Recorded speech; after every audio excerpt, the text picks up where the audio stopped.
Okay, so I'm in my plane. It's IFR today. There's definitely no flying VFR, but I wanted to come by the airport, and there's a few things that I need to check on, get some serial numbers off of this equipment and stuff, take some pictures from my avionics guy, and send a picture of my wing to an A&P mechanic because I need a new fuel bladder on my left wing. But I want to make this video just to kind of show you my new setup. And I'll put a picture on the screen right now of what my panel used to look like. Kind of all original and, analog, so to speak.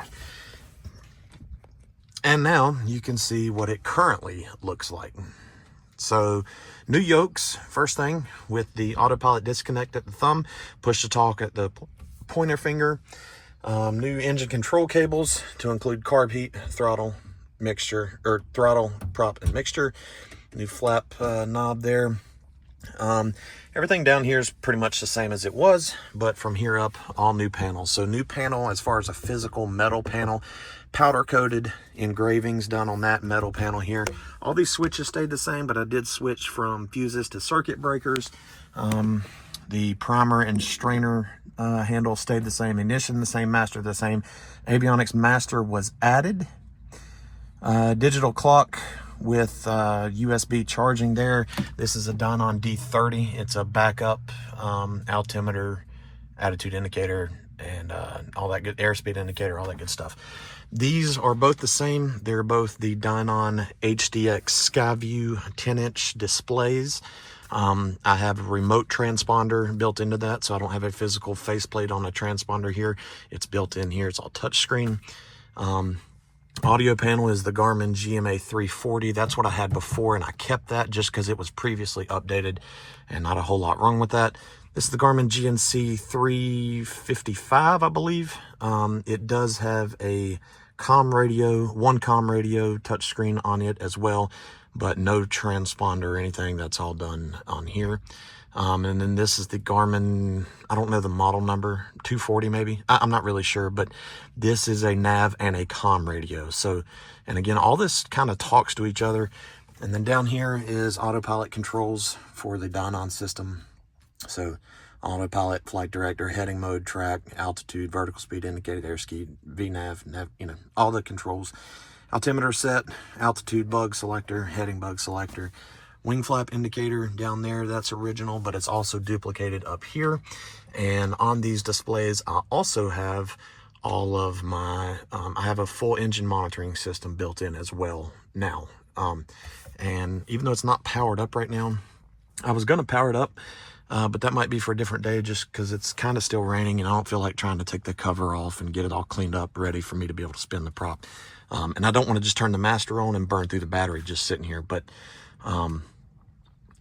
eventually maybe I'll show kind of everything. But these screens are completely configurable, meaning you can have, whatever you want on this side, you can custom do it on this side. If you want something in the middle, this side can be different. You can make it full screen. And these two screens talk to each other, but they run independently. So if something happens to this screen and it goes off, all the information can be viewed from this screen and vice versa. And the backup over here, the Dynon D30, that smaller screen, runs independently as well, just to kind of get you by till you can get on the ground. But the way I typically fly is my PFD is over here on the left, and then I'll have my moving map here, and all the ADS-B in traffic is now visible on the screens. I can pull up all my frequencies, all that good stuff. And then over here on this side, I usually put the, I don't know the name of it, but it's a trip column, basically where it's shows you how long you have left, how many miles you have left to your destination, all that stuff I will put on this small kind of left-hand side. And then on the right side, I usually use, put the moving map there also, but I'll have the weather data turned on so that I can zoom out and see storms or buildups or whatever. It works pretty good, but again, that's all ADS-B based. And then down here at the bottom, there's a little ribbon, and same on this side, and that's where I leave all of my engine monitoring stuff. When I first fire up the engine, I'll make the engine monitoring full screen on this right side just so I kind of have more information and can see it better. But once I get ready to fly, I put it down at the bottom so it's kind of out of the way. So there was another upgrade that I did. I added the and I don't know the exact name, the vent tube system from Sporty's. I had the old vents, and the original vents would leak air really bad right here because they didn't fit into this hole super tight. These fit very tight, and so there's no air loss, and these can twist open and close, and they can move around to wherever you want the air. Same on this side, it comes with the kit.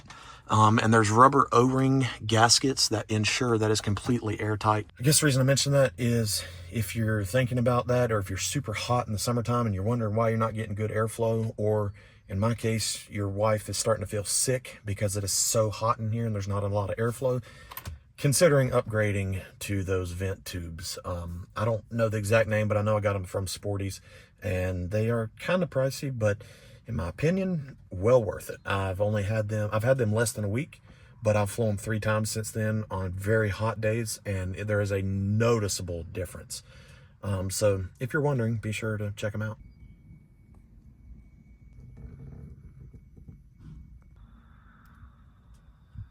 So you see on my cover how they're staining.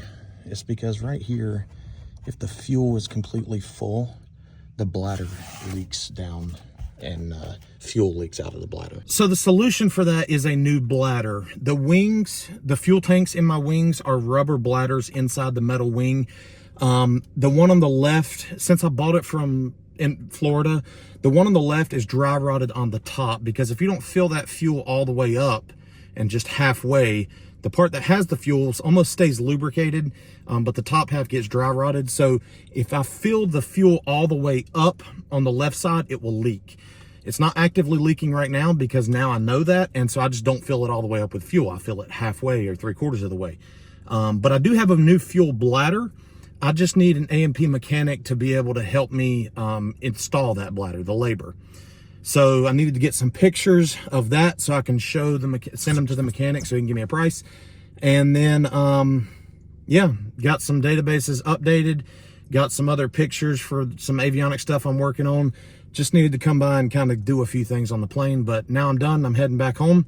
Short and sweet video. Thanks for watching. Take care.